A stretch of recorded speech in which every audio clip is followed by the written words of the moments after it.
Hey everybody, welcome back to my channel. Kat here. Today we are going to be just chit-chatting about some eyeshadow palettes. So there was a palette tag that was started by Samantha March and Allie Glines. Basically, they went category by category through their eyeshadow palettes and picked the palette that best adhered to each specific category. Anyway, it'll make sense in just a minute. They had 13 categories in all, and I just thought it was such a fun video idea that I wanted to try it. So thank you so much for being here. Be sure to leave a like and subscribe to my channel if you want.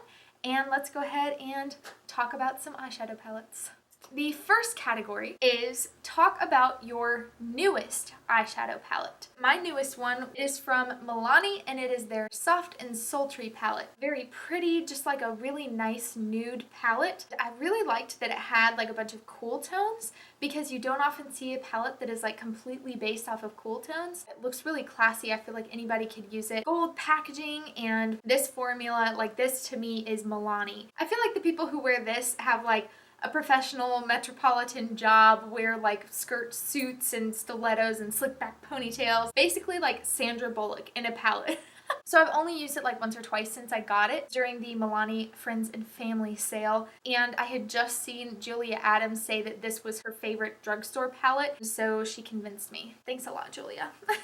The next category is to talk about your oldest eyeshadow palette. So my collection is not one that is like crazy over the top. I have a large collection compared to other people because this is like my hobby and my passion. But a couple of years ago, it was kind of ridiculous. Since then, I have gone through like multiple different declutters. So I haven't kept a lot of my like really old palettes because they get expired. I just don't use them anymore. My tastes have changed. Maybe the packaging has broken, just different various reasons that I'll get rid of them. But this is one that for whatever reason I haven't been able to get rid of it. It is from L'Oreal Paris and it is their Color Riche Pocket Palette in Haute Hazel. This is supposed to complement hazel eyes. I've been told that my eyes are hazel. Don't know where that came from, but I just really kind of like the tones in here. I think they're kind of unique, but I know for a fact that I got this like at least 5 years ago. I don't even know if they make these anymore. I thought they were kind of like a neat little format, and they had some with really pretty color combos, so this is just the oldest one. The next category is to talk about your most expensive eyeshadow palette. I, again, do not have a ridiculous collection. I feel like my collection is still like pretty relatable for most people. So what that means is that my most expensive palette is $49. It is the Urban Decay Born to Run eyeshadow palette. But I just really like that this palette kind of encompasses the entire rainbow, but not in like a primary colors kind of way. It's really in like a more muted wearable way. Like wearable color is like my jam. My only complaint is that it's like super heavy. Like I can't do my eyeshadow like this because my hand starts cramping trying to hold it up. But other than that, I really like this palette. I feel like $49 is pretty fair, and especially fair because I was able to use a bunch of my Ulta points to buy it.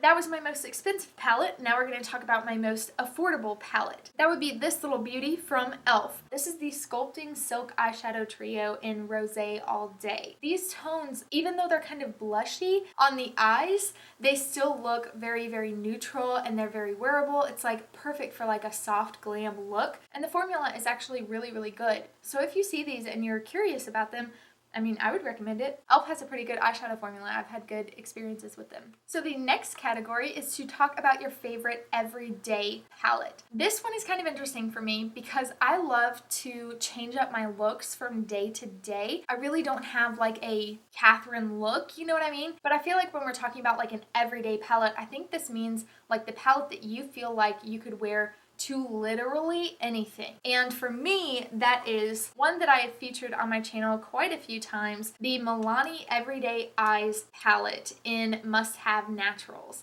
It is just so easy. It's only got 6 shades. You can get an entire look out of this, and that look can range from really smoky and sultry to something that is more appropriate for like a daytime brunch, or that you can just slap on the lids and go. So for me, if I am going to call any palette my everyday palette, it would be the one that literally has everyday in the name of it.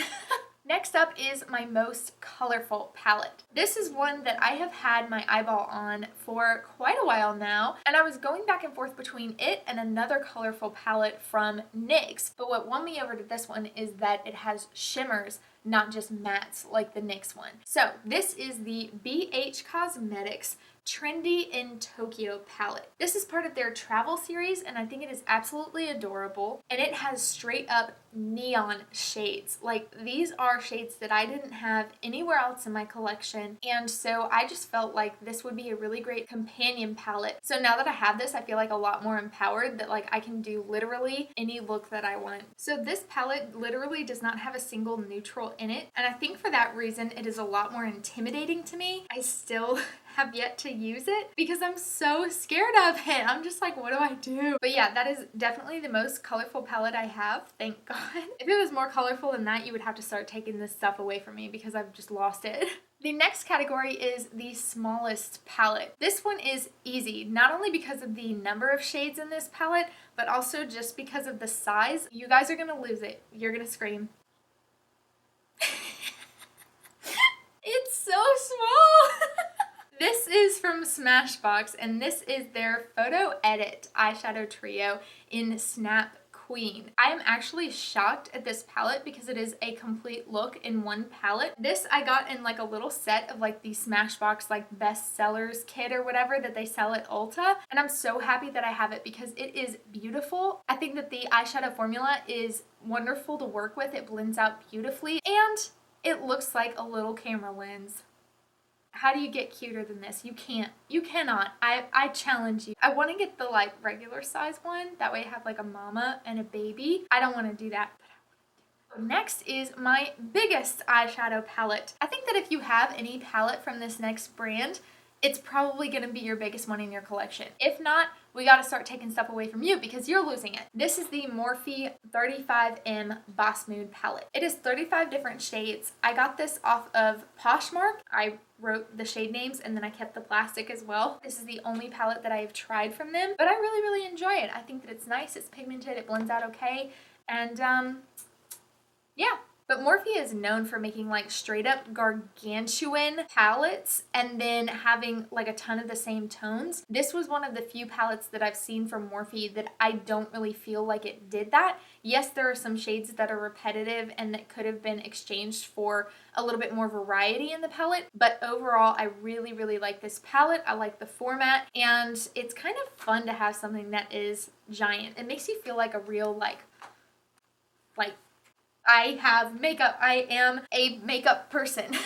I think that the thing that bugs me the most about the size is that since Morphe is really kind of like geared towards makeup artists, and since I'm trying to be a makeup artist, I'm like thinking in that vein now, it doesn't really make sense to me that this would not fold 360 degrees, like all the way under, or that it wouldn't at least have like a mirror in it or something in it that is useful other than just sitting there and being flimsy and almost breaking off. It just doesn't make a whole lot of sense to me. For me, I just think that this could have been designed a little bit better, but it's affordable, so you're kind of getting what you pay for. So yeah, that is my biggest, most honkin' palette. Next up is the palette with the best memories associated with it. This one was kind of a challenge because I have my first high-end palette that like I purchased. Also, I have the palettes that I used when I was doing my makeup for my wedding day, and those are definitely the best memories. But I think when it comes to memories that are associated with the eyeshadow palette itself, I have to say the Anastasia Beverly Hills Riviera. So basically, I was working at Ulta and we had a day where we were supposed to be like pushing ABH products,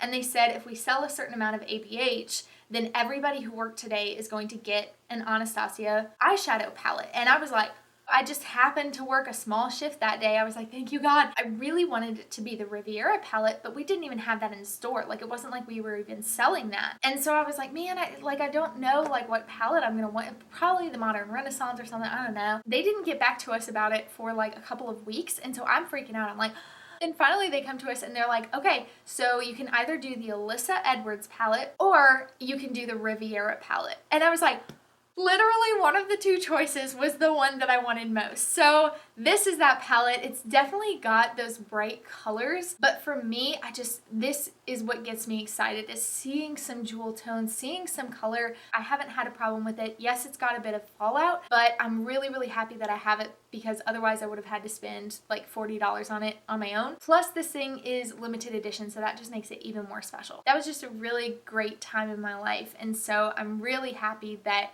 I have this palette to remind me of that. The next palette category is a palette that I think is worth the hype. Now, I honestly don't think that this palette has gotten enough hype. For me, this is one of my favorite palettes of all time. This is the Kathleen Lights and ColourPop So Jaded palette. This is one of those palettes that was so satisfying to me the day it came out. I was like, I absolutely have, I don't care how much it costs. This was to date the most expensive palette that I had spent money on. It retails for $39. You get 30 shades in here. And I just loved the idea that Kathleen was inspired by like all the different birthstones. I had been waiting for somebody to come out with a birthstone themed palette. And this for me was it. I think it's especially suited to fall personally, but I just loved that it's got all these shades that like I didn't have anywhere else. The two shades in this palette that convinced me to buy it are this matte cobalt blue sapphire and this shimmery golden bright green in peridot. I absolutely love those two shades. They are totally worth it, and that made this palette worth it to me. So $39, not a single regret, except maybe these two shades, the glitter shades. I'm not a big fan of glitter because it's a microplastic, but now ColourPop is starting to do foils instead of glitters, which is really, really good. So, progress. Now we're going to talk about a palette that I don't think was worth the hype. This is just kind of like what I think is a disappointing palette. This is the Maybelline Lemonade Craze. I really struggle with this palette simply because the shades are so dusty, they're not really pigmented, and they don't really grip the eyes. So you can see that I've hit major pan with this shade Coral Punch. It's just awful.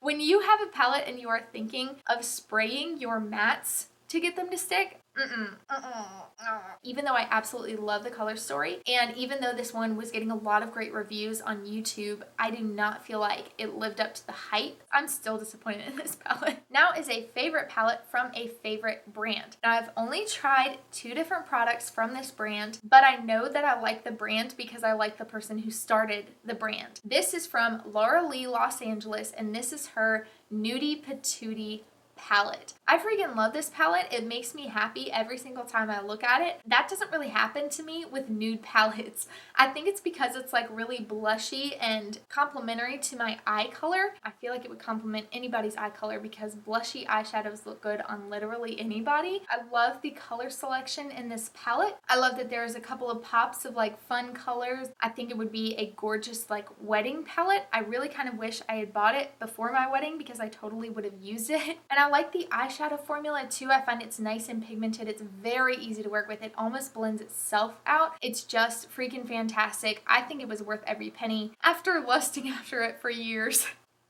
Love it. Last but not least is my most used eyeshadow palette. This one was kind of chosen for me because I am currently doing a project pan. It just needs to go. Let's get through these. So this is my Wet n Wild Color Icon eyeshadow quad in Walking on Eggshells. I find that this one has a ton of fallout, not a ton of pigmentation. It's not really my favorite, and I find that like I can only get like one look out of this, whereas I feel like if it had a little bit more contrast, I'd be able to get a little bit more. Basically just not excited about this. I can't wait until this is out of my collection. I can say bye-bye and not have to ever look at it again. Okay guys, so that was everything for this video. Thank you so much for watching. If you guys want to see more videos of me talking about my favorite makeup products, I could definitely do this video with like blushes, lipsticks, etc. Or I can do like ranking videos if you guys would like that. I could do a collection tour. Whatever you guys want to see, I am more than willing to do with any products that you've seen on my channel so far. Actually, there are some things that I won't do that no one should do. Anyway, so I hope you guys enjoyed this video, that you leave a thumbs up, and that you come back for more because I'd love to have you. Well, that's pretty much it from me. I hope you guys have a great day. And again, thank you so much for joining and for subscribing. And yeah, that's pretty much it. Okay, bye!